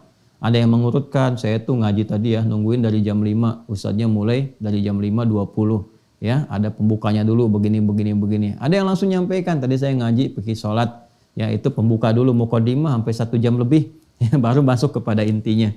Ada yang langsung tadi ngajinya tentang fikih sholat, cara sholat begini, manfaatnya begini, macam-macam. Intinya kan sama, cuma nanti dari gabungan semua itu kita mendapatkan manfaat lebih luas. Itu di ilmu hadis disebut al-jam'u wat taufiq, mengumpulkan semua yang terkait dengan referensi riwayat, lalu diambil petunjuknya kemana arahnya. Nah itu yang dilakukan. Baik, kita dahulukan Al-Bukhari ya, karena tadi nulisnya di situ di Al-Bukhari. Sekali lagi ini kitab yang Al-Bukhari, halaman 126, ya, nomor hadis 757. Ya, saya bacakan di Kitabul Adzan ya, topik yang ke-10. Bismillahirrahmanirrahim. Qala al-Imam al-Bukhari qala haddatsana Muhammad bin Bashar qala haddatsana Yahya bin Ubaidillah qala haddatsani Sa'id bin Abi Sa'id an abihi an Abi Hurairah radhiyallahu taala anhu. Nah, ini tadi yang saya sampaikan. Hadis riwayat Abu Hurairah. Clear ya? Jelas ya? Baik, jadi rawinya sesuai. Anna Rasulullah sallallahu alaihi wasallam, bahwa Rasulullah sallallahu alaihi wasallam beliau mengisahkan, ya dakhala al-masjidah, satu kali memasuki masjid. Kalau sudah pakai al-masjidah, ya alif lam ini umumnya dipahami Masjid Nabawi. Ya, masuk ke Masjid Nabi. Fadakhala rajulun fasalla. Ya, maka nggak lama setelah itu, ya, jadi begitu Nabi masuk, di belakangnya masuk juga seorang lelaki. Pakai fa, ingat ya, fa pernah saya terangkan. Harfu atfin rabitin baina syai'aini bila hudud, ya, huruf yang menyambungkan konjungsi antara dua peristiwa tanpa jeda. Peristiwa pertama, Nabi SAW masuk ke masjid. Peristiwa kedua, seorang lelaki, sahabat juga masuk ke masjid. Ya. Ini di awal-awal ya, di awal-awal nih masa-masa keislaman, artinya masa-masa sholat diajarkan. Kan sholat itu diturunkan perintahnya setahun sebelum hijrah kan ke Yathrib, kelak jadi Al-Madinah Al-Munawwarah. Ini di awal-awal masa Islam. Nabi masuk, laki-laki ini masuk juga. Nah ini antara Nabi masuk dengan laki-laki masuk ini, jedanya nyaris tanpa jeda. Jadi masuk, ini masuk. Ikut ya. Kemudian fasalla, orang ini salat. Ya, bisa dipahami nanti kalau kita duga, ini kan baru masuk masjid, berarti kan yang paling gampang tahiyatul masjid kan. Ya, kalau salatnya sudah masuk salat yang fardu pasti berjamaah, Nabi ngimamin salat di belakang Nabi. Redaksinya pasti akan berbeda. Redaksinya orang itu misalnya salat ngikut Nabi, makmum, tapi ini tidak. Ya ini terpisah. Jadi Nabi sudah masuk, orang ini masuk, dia salat. Diduga kuat ini salatnya tahiyatul masjid. Nah, maka sunnahnya saat masuk masjid ya kita tunaikan tahiyatul masjid kalau waktu itu memungkinkan. Tahiyatul masjid itu adalah setiap sholat yang dikerjakan 2 rakaat. Ya di awal kita saat memasuki masjid. Jadi apapun jenis sholatnya tidak dirinci. Ya, idza dakhala ahadakumul masjidah fala yajlisa hatta yusalli rak'atain. Kalau Anda satu di antara Anda itu masuk masjid, maka disarankan tidak langsung duduk ya, kecuali diawali dengan salat 2 rakaat. 2 rakaat itu umum sifatnya apa saja. Ya, kalau Anda misalnya datang bersamaan dengan 2 rakaat sebelum subuh, ya Anda tunaikan 2 rakaat sebelum subuh. Nah, itu sudah masuk kategori tahiyatul masjid juga. Jadi dari penamaannya masuk tahiyatul masjid, jenisnya bisa macam-macam. Ya, bisa 2 rakaat misalnya nawafil, yang sunnah, rawatib bisa. Ya, atau begitu masuk sudah dimulai sholat fardu, jangan sholat sunnah sendirian, tidak. Langsung aja ikuti sholat subuhnya itu. Ya, 2 rakaat itu. Jadi itu sudah ditunaikan, 2 rakaat sudah subuhnya sudah selesai dan itu sudah terpenuhi juga. Ya, untuk penghormatan terhadap masjidnya. Jadi semua jenis sholat 2 rakaat yang kita kerjakan saat kita ada di masjid itu sudah masuk kualifikasi itu. Itu nama umum sifatnya. Nah sekarang saya masuk masjid aja Ustadz, bukan di waktu-waktu sholat yang khusus sifatnya. Bukan di 5 waktu itu. Jam 9 saya ke masjid, ya nggak ada waktu sholat khusus tertentu. Bagaimana? Ya tunaikan aja. Ya wudhu misalnya, kemudian niatkan. Sholatnya apa? Bisa sholat sunnah langsung misalnya, sholat sunnah wudhu. Atau langsung disebutkan tahiyatul masjid, boleh. Ya, jadi mau duha boleh atau langsung sebutkan tahiyatul masjid ya boleh. Jadi salat tahiyatul masjid itu umum sifatnya sepanjang setiap salat yang rakaatnya 2. Nah, jadi orang ini salat fasallama. Ya, fasallama 'ala nabiyyi sallallahu alaihi wasallam. Begitu selesai salat dia mendatangi Nabi. Di redaksi lain nanti ada yang lebih panjang. Ya, begitu dia fasallama, ya, dia salam thumma atan nabiyya sallallahu alaihi wasallam. Ya, dia datang kepada Nabi sallallahu alaihi wasallam. Ini redaksinya dipersingkat. Tadi kan gimana orang yang menyampaikan kepada kita itu redaksi yang diterima dari orang-orang yang ada, dia mengisahkan sampai kepada kita. Fasallama 'ala nabi sallallahu alaihi wasallam, maka dia datang kepada Nabi sallallahu alaihi wasallam mengucapkan salam. Faradda, maka Nabi membalas salamnya. Nah, ini ingat ya, menyampaikan salam sunnah, menjawab hukumnya wajib. Jadi kalau orang mau siapapun ngasih salam, jawab. Ya, jawab. Jangan melihat perasaan karena itu hukumnya wajib. Ya, kalaupun ada sedang bersengketa, dia mengucapkan salam, jawab dulu aja. Waalaikumsalam warahmatullahi wabarakatuh. Itu bisa melenturkan juga. Ya. Ya, ada suami istri sedang punya masalah, suami pulang ke rumah, Assalamualaikum, lam. Atau dilirik apa? Kok nggak dijawab mah? Ya, sir. Salam nggak bisa sir, jahar, ribut lagi deh. Enggak, salam jawab aja. Ya, boleh jadi dengan itu nanti ada satu hikmah tertentu untuk melembutkan jiwa. Faradda, maka dijawab oleh Nabi SAW salamnya. Waqala, lalu Nabi langsung mengomentari tentang sholatnya. Nah ini yang menarik nih. Irji' fasalli fa innaka lam tusalli. Ya, setelah dijawab oleh Nabi, kamu sholat lagi karena kamu tadi belum sholat. Tuh lihat ya. Lihat detail kalimatnya. Irji' fasalli fa innaka lam tusalli. Kamu balik lagi karena kamu tadi belum sholat. Sholat lagi. Ya, maka kemudian apa yang terjadi? Faraja'a yusalli kama shalla. Maka dia balik sholat lagi, ditunaikan seperti yang tadi persis. Jadi dia sholat seperti yang tadi. Ya. Lalu apa yang terjadi? Kemudian thumma ja'a fasallama 'ala Nabi sallallahu alaihi wasallam. Maka dia balik lagi ke Nabi, ngucapin salam lagi. Assalamualaikum ya Rasulullah. Dia datang kembali. Maka faqala irji' fasalli fa innaka lam tusalli. Nabi komennya sama lagi dengan yang pertama tadi. Kamu sholat lagi karena kamu belum sholat. Padahal udah 2 kali itu. Ya, salatan sampai 3 kali dia melakukan itu. Jadi dia sholat, setelah selesai datang lagi pada Nabi, dia nyalamin, ya maksudnya memberikan salam, assalamualaikum ya Rasulullah. Dijawab waalaikumsalam. Ya, sudah dijawab waalaikumsalam, ya kan, dijawab salamnya, faradda alaihi. Kemudian Nabi mengatakan, kamu sholat lagi karena kamu belum sholat. Padahal sudah sholat. Diulang datang lagi disampaikan yang serupa sampai 3 kali. Ya, setelah yang ketiga kali ini faqala, maka dia kemudian berkata, dia menyadari nih, ini ada yang salah nih. Saya disuruh sholat lagi pasti ada yang salah. Nah, ini yang paling menarik ya. Nah, maka apa yang dia katakan? Fawalladzi ba'atsaka bil haqq ma uhsinu ghairah. Ya Rasulullah, ya Rasulullah, demi Allah yang telah mengutus engkau bil haqq dengan semua kebenaran. Kau itu yang paling benar, ajarannya benar, semua yang melekat padamu benar. Ini bahasa yang sangat sopan, halus sekali. Ya, ini sudah memberikan kesan. Apa kesannya? Bahwa pada diri saya pasti sholatnya ada yang gak benar tadi ya Rasulullah. Gitu kan? Ada yang gak benar. Ya, maka demi Allah yang telah mengutus engkau dengan segala kebenaran. Ya, terus dia jujur dulu. Apa jujurnya? Ma uhsinu ghairah. Ya Rasulullah, saya itu mampunya menunaikan sholat yang seperti tadi. Nggak bisa lebih baik dari yang tadi. Taunya baru seperti tadi itu. Ya kan? Maka, alimni fa'alimni. Mohon ajarkan saya. Seperti apa yang benar. Ini hebat sekali. Ya, ini hebat sekali. Jadi sahabat itu seperti itu, Bapak Ibu sekalian, teman-teman. Kalau ada merasa yang kurang tepat, itu minta diajarin. Bukan mempertahankan kesalahan. Dan nggak pernah protes. Kenapa ya Nabi? Tadi kan udah sholat, ya? Kok diulang lagi ya Rasul? Ya Rasul capek diulang-ulang, nggak apa begitu, ya? Coba deh, kalau tipikal sahabat yang ditanamkan, ya kan harus ada trust juga ya. Ada trust, dari trust itu anak nggak protes, ya. Anak disuruh, nah ulangi sholatnya, kenapa sih kan tadi barusan udah sholat, ya? Padahal ada yang salah tuh. Nah coba dilihat lagi nanti ada fikihnya tersendiri, ya fikih nanti ada fikih pembelajaran dari orang tua ke anak. Kan Nabi contoh teladan. Ya, ngajarkan ke anak bagaimana, ke cucu bagaimana, ke teman bagaimana. Ini sahabat nggak marah, nggak protes, langsung sami'na wa ata'na. Ya Rasulullah, yang telah demi Allah yang telah mengutus engkau dengan segala kebenaran. Ya, saya merasakan, ya saya ada yang kurang, tapi saya nggak mampu, dapatnya begini taunya. Mohon ajarkan saya. Nah di sini, ya respon inilah yang kita keluarkan menjadi pembelajaran kita saat ini. Fa'alimni, mohon ajarkan saya. Begitu kemudian ada permintaan seperti itu, faqala, Nabi langsung memberikan respon. Apa responnya? Idza qumta ilas shalah, kalau kamu ingin sempurna menunaikan salat. Nah, ya. Ingat gak yang saya sampaikan itu kata salat tuh di Al-Qur'an itu selalu diawali dengan derivasi kata aqama, yuqimu, iqamatan.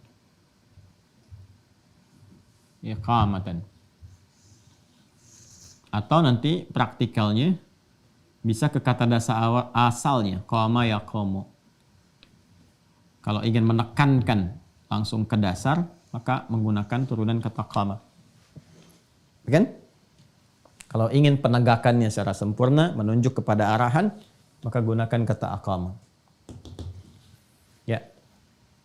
Aqama itu sesuatu yang ditegakkan dengan sempurna. Dengan baik, ya, dengan baik. Nanti beda-beda maknanya. Ada qama, aqama, qawwama ada. Ya, qawwama yuqawwimu taqwiman. Laqad khalaqnal insana fi ahsani taqwim. Ar-rijalu qawwamuna 'alan nisa. Ada, ya. Nanti ada maknanya sendiri. Kalau sudah ke aqama, artinya berusaha, ya, menjadikan sesuatu itu tegak sempurna. Ya, karena itu kan seringkali terjemahkan tegakkan sholat. Tegak yang dimaksud itu menunjuk kepada usaha yang sempurna. Ya, kesempurnaan itu menegakkan apa yang ditegakkan. Ini aturannya nih, supaya aturan itu tegak. Ya, maksudnya tunaikan sesuai semampu kita, ya, sesempurna yang bisa kita lakukan untuk menyesuaikan dengan aturan-aturan. Ikutin aturannya, tegakkan ini nih, tegakkan aturan. Ya, tegakkan hukumnya. Kalau ini diikuti dengan baik, ditegakkan aturannya, maka sempurna keadaan sholat kita. Nah, untuk memberikan kesan kepada ini, menegakkan aturan ini, maka diawali kalimat sholatnya dengan derivasi kata aqama. Aqama yuqimu. Ya, ini jadi aqamu, perintahnya aqim, aqimis sholata liduluki syamsi ila ghasaqil lail, aqimis sholata tarafain nahar wa zulafan minal lail, yuqim, jamaknya yuqimun, alladzina yu'minuna bil ghaibi wa yuqimuna as-shalah. Jelas ya? Nah ini jadi kalau sudah ada aqama yuqimu, aqim itu maksudnya perintah untuk menegakkan aturan. Jangan sholat sembarangan. Jelas? Jelas ya? Jangan sholat sembarangan. Isyaratnya ini sifatnya iqamah. Ya, makanya kita diingatkan kembali, supaya sholat kamu khusyuk, dapat manfaat, tegakkan aturannya ya. Kan? Jangan keluar dari aturan, jangan menyimpang kemana-mana, kuatkan koneksinya, siapkan dulu. Karena itu setiap kali sebelum sholat itu, ini ada iqamah nih. Coba kalau berjamaah kita, ada yang iqamah kan?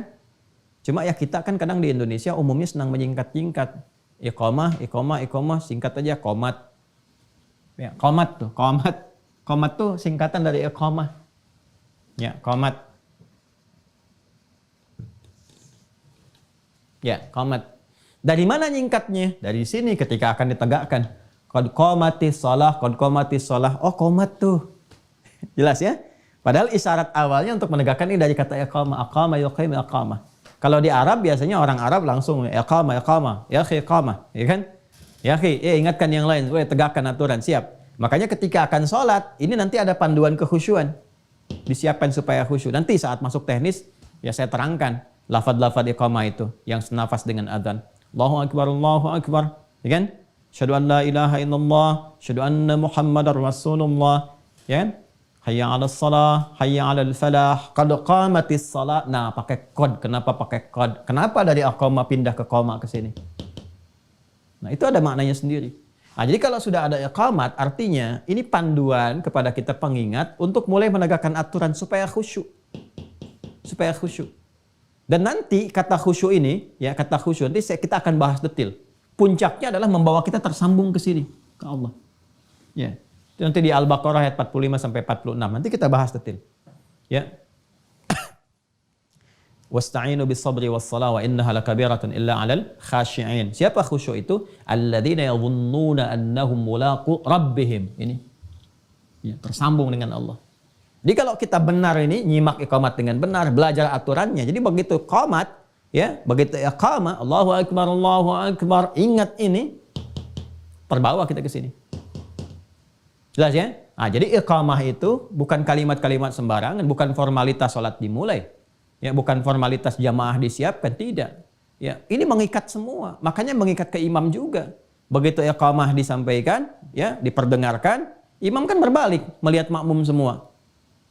Ya, lalu melihat safnya, istaqimu, dilihat itu. Ya, itu bukan tanya jawab, sudah tahu, tidak. Itu begitu dicek tuh dilihat. Saya kalau di Tripoli itu muter. Ya, minimal saf terdepan itu. Ke samping itu ngelihat tuh. Terus dilihat kakinya, dilihat lurusnya dan sebagainya. Terus dilihat siapa yang sholat. Ya, siapa yang sholatnya? Apakah orang mampir, transit, atau orang mukim? Ya, kemudian orang tua atau yang remaja atau anak-anak kecil. Selain nata sholat, nata saf dalam sholat, itu menata nanti surat apa yang dibaca supaya tercover ya oleh makmum pada umumnya. Jadi makmum tuh bisa kuat. Jangan sampai cuman istaqimu, nengok juga enggak. Ya, enggak tahu siapa yang sholat di belakang. Dibacakan Al-Baqarah. Ya, sholatnya sholat Isya sampai akhir lagi. Ya, 286 dibagi 2. Begitu nengok enggak ada yang tahan di belakang, udah hilang semua. Ya, jadi lihat siapa yang sholat. Ini ada yang mungkin takut ketinggalan pesawat. Ya. Di bandara kok ngimamin suratnya Yasin. Di bandara tuh kul aja kulhu. Ya, kul a'udzu birabbil falaq, kul a'udzu birabbin nas, selesai. Nah, di bandara kan mau pakai surat Yasin, mau pakai An-Nisa, Baqarahan. Tidak, bacakan yang singkat, yang padat. Orang nunggu jadwal pesawat. Ya, dan seterusnya tuh. Nah ini gambaran-gambarannya. Ya, nanti fikihnya akan masuk ke situ. Jadi saya ke sini dulu nih. Nah, pelaksanaan ini kalau sudah mau dieksekusi, kembali ke dasar ke sini, ke pokoknya. Ke pokoknya. Kalau sudah ke sini, ya, maka tinggal digunakan turunannya, kata gantinya. Siapa nih yang mau menunaikan? Kalau di sini kan Nabi sedang mengajarkan ya kepada laki-laki tadi. Laki-laki itu siapa ketika dilacak dalam sirah? Ini namanya nih, Khalad bin Rafi Az-Zuraiqi. Khalad bin Rafi' Az-Zuraiqi. Kita gali terus sampai ditemukan. Ya, tapi kan kalau saya keluarkan kitabnya ntar kayak kemarin tuh mejanya habis gitu.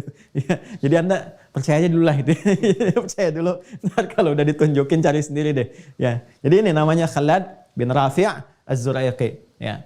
Karena orangnya di hadapan Nabi, kata kedua kan, Kata kedua, anta. Anta itu kalau sudah masuk ke kata kerja berubah jadi tak aja. Udah.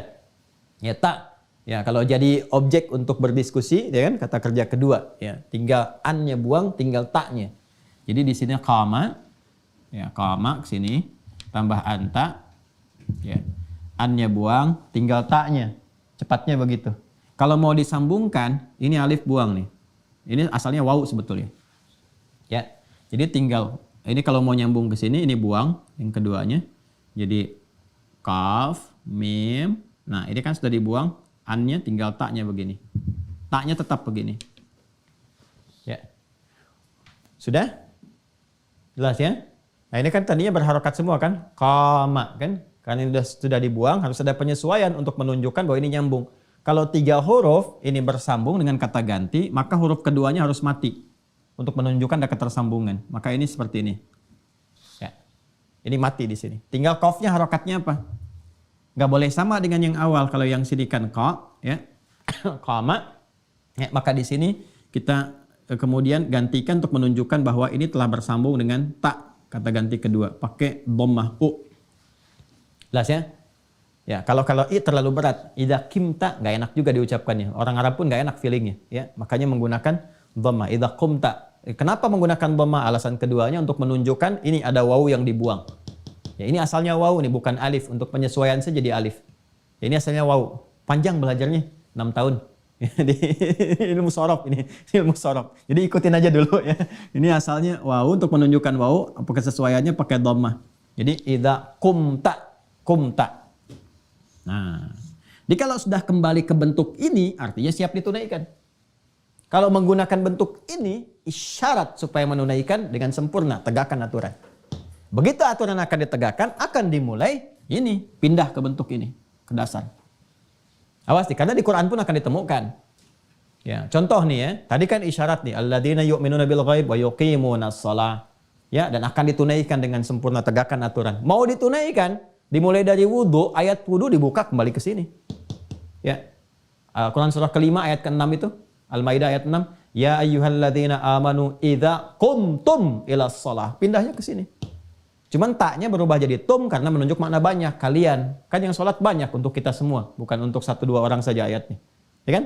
Ini. Nah, Nabi karena sedang mengajarkan 1 orang, maka Nabi mengatakan, ya, idza, jika. Ya. Idza ini huruf syarat. Idza itu kalau ketemu kata kerja asal, maknanya mudhari. Kalau ketemu madhi, maknanya mudhari. Jika akan, ya, itu diartikan dia.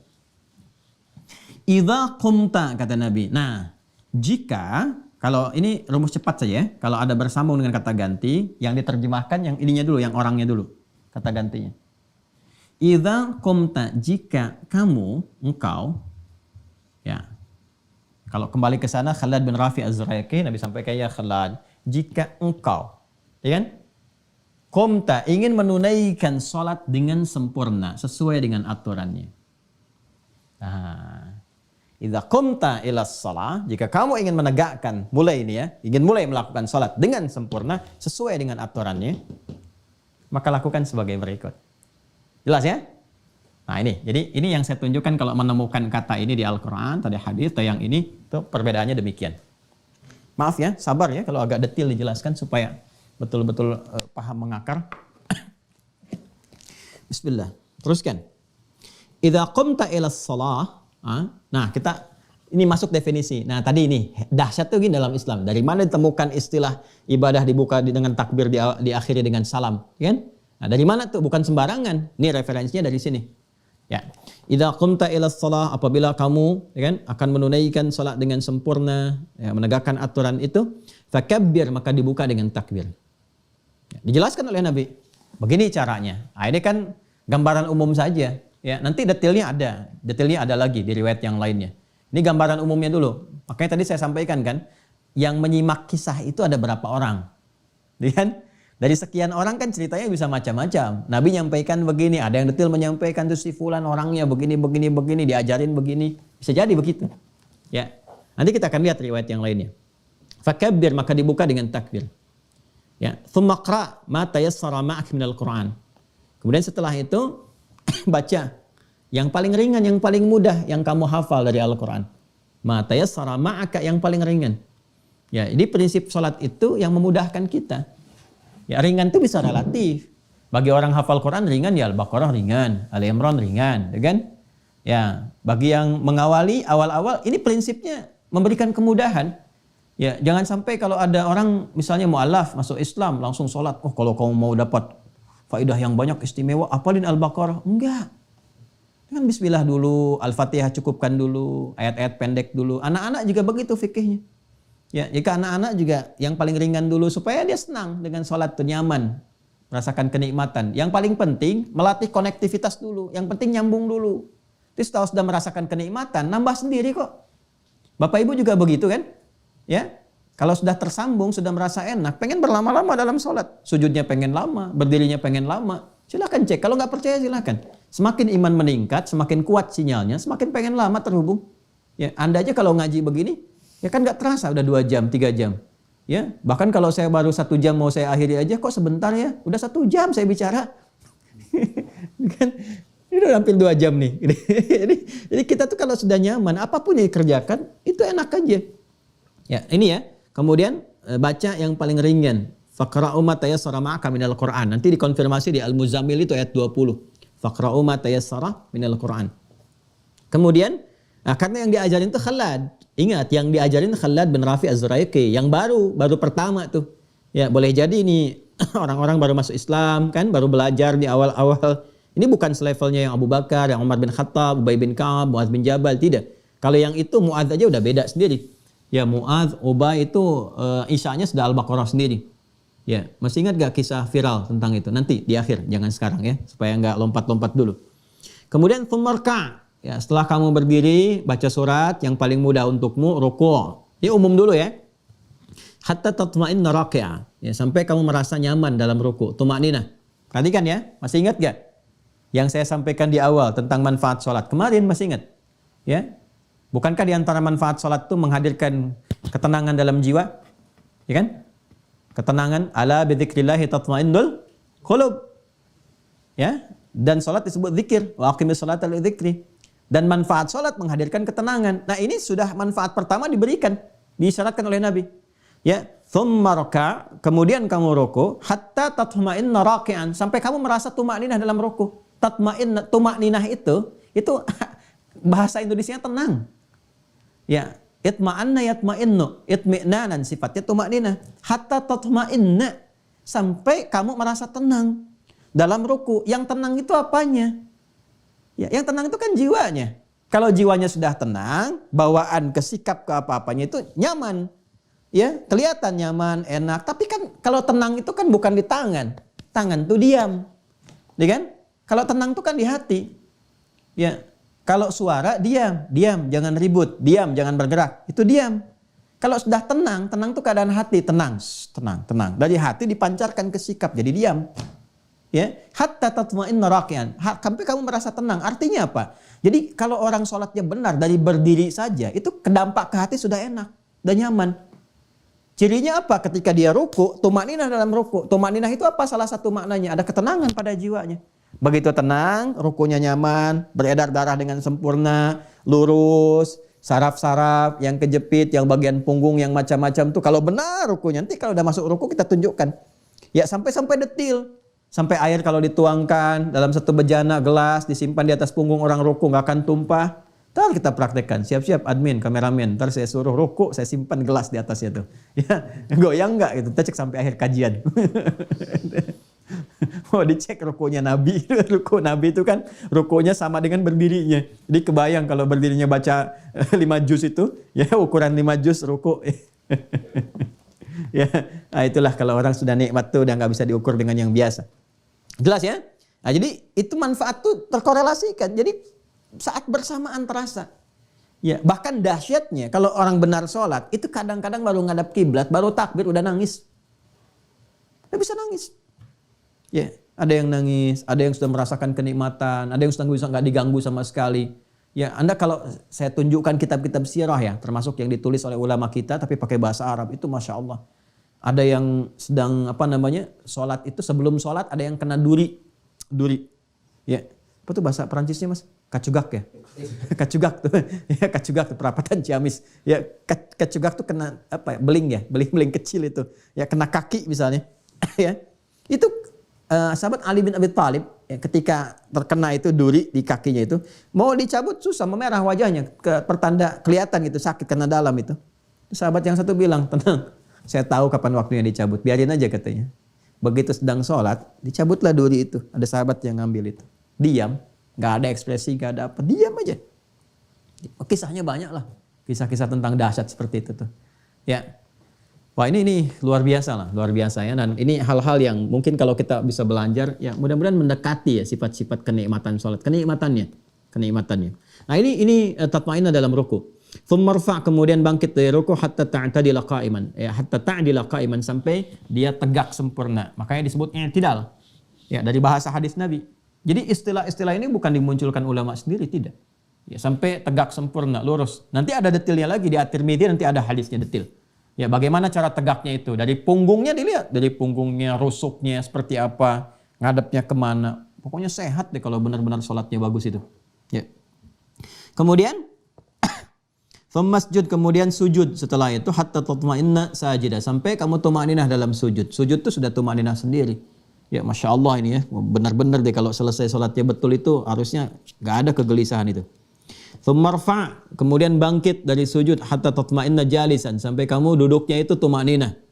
Ya, waf'al dzalika fi salatika kulliha. Nah, kalau sudah paham begitu, dari berdiri, ruku', i'tidal, sujud, duduk, kerjain deh sesuai dengan jumlah rakaatnya di semua sholat yang kamu kerjakan. Kata Nabi begitu.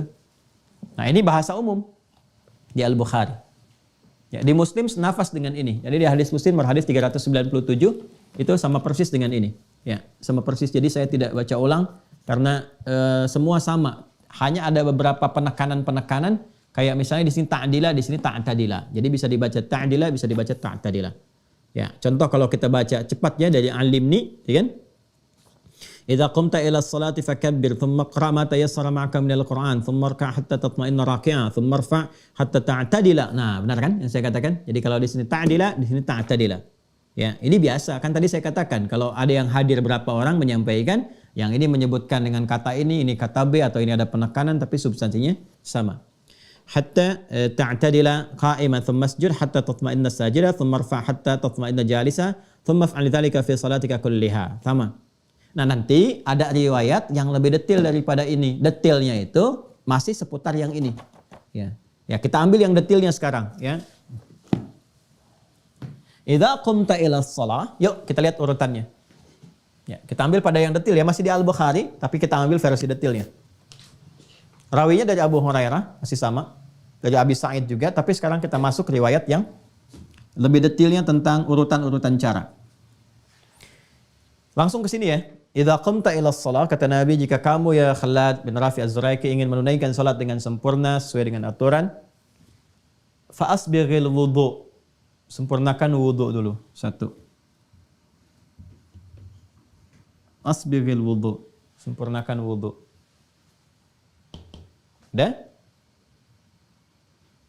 Dan kesempurnaannya menggunakan kata isbagh. Asbighil wudu.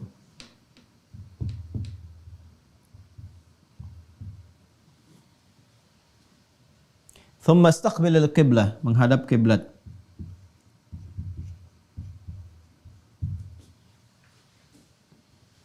Sudah? Idza qumta ila shalah fa asbighil wudu, thumma istaqbil al-qiblah. Kemudian menghadap ke arah kiblat. Ya, setelah sempurna ini baru dimulai. Fakabbir, baru dengan bertakbir. Nanti di situ ada detil. Dimulai salat. Mulai praktek salat. Ya, sampai akhir nanti. Ya, dan nanti yang dari sampai akhir dikonfirmasi di hadis-hadis lain. Nanti saya tunjukkan hadis-hadisnya. Ada yang di Abu Daud, ada yang di At-Tirmidzi, ada yang di An-Nasai, dan yang lain-lainnya.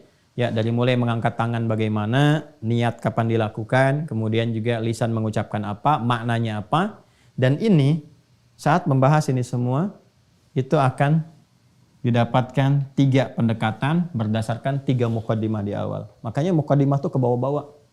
Ya, maaf kalau muqaddimah itu panjang misalnya, kadang 2 jam lebih, 2 jam kurang. Ada beberapa edisi yang kita pecah karena memang ke bawah terus. Ya, kebawa terus sampai akhirnya. Dan mudah-mudahan saya tidak harus mengulang terus ya. Nah, ini 3 pendekatannya cara. Udah? Caranya bagaimana? Cara wudhu bagaimana? Ya kan? Cara menghadap kiblat seperti apa? Praktek dari awal sampai akhir bagaimana? Ya. Kemudian bacaan terkait dengan makna.